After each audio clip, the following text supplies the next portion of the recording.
Asset protection. That's what we're talking about today, folks. And there's a series of strategies you have to put in place in business for asset protection. And I'll take you through a number of those video by video and stage by stage in a small business person's life. And take heed, because small businesses are balance, and asset protection is the #1 defensive strategy you need to put in place. And in sports parlance, defense wins premierships and titles and all those sorts of things. So defensive strategy, asset protection. And I'll come back a little bit later in this first tip for you on asset protection, where we get interesting reactions from clients. So I'll get back to that in a minute. When you're starting in business, we as advisors are looking for a fall guy. So 9 times out of 10, it's personal partnerships who start off in business. So they come and see us, the personal partners, and one of them is going to kick off the operations, and that person is what we call the fall guy. So the fall guy has got to take all the risk in business, run the operations, and we want nothing in the fall guy's name. Absolutely nothing of any value is to go into the fall guy's name. So first lesson of asset protection. Personal partners come in, and more than likely they own a property, and then more than likely also they've got a mortgage with the bank. The #1 thing you need to do with asset protection starting off in business is put your principal place of residence, that main property you're living in the non-operating person's name. So we get fantastic reactions out of this.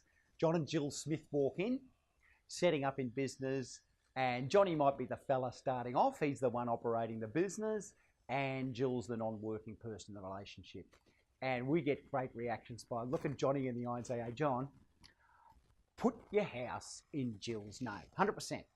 And we get fantastic reactions there. But never fear, a couple of minutes later, we give him the information about family law. So first thing, #1 thing in asset protection in a small business is make sure your main residence is in the non-working person's name. And there's a couple of good reasons for that. #1, you do not want the house you're living in to be in another structure name like a trust or a company, because those entities don't get the capital gains tax-free concession that the Aussie government gives everyone. So it's got to be in an individual name, your own home, and the non-working person needs to have that in their name, because the fall guy, if he goes down in business or she goes down in business, they will start coming after your house.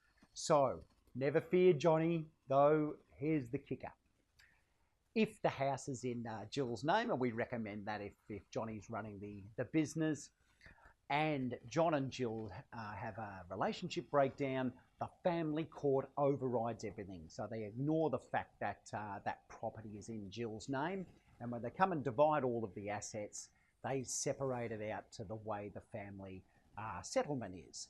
So never fear, John, you'll get half the dough or whatever it is that the family settlement comes up with. So we get fantastic reactions out of that, talking to the clients. We've got to quickly get on to that little bit about the family law, that it overrides everything. So there you go, folks.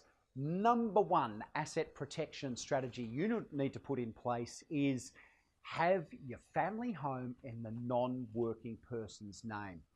Defense wins premierships. Lawyers are out there trying to get hands on your assets every way they can on behalf of people. Defensive strategy, get it right. House in the non-working person's name.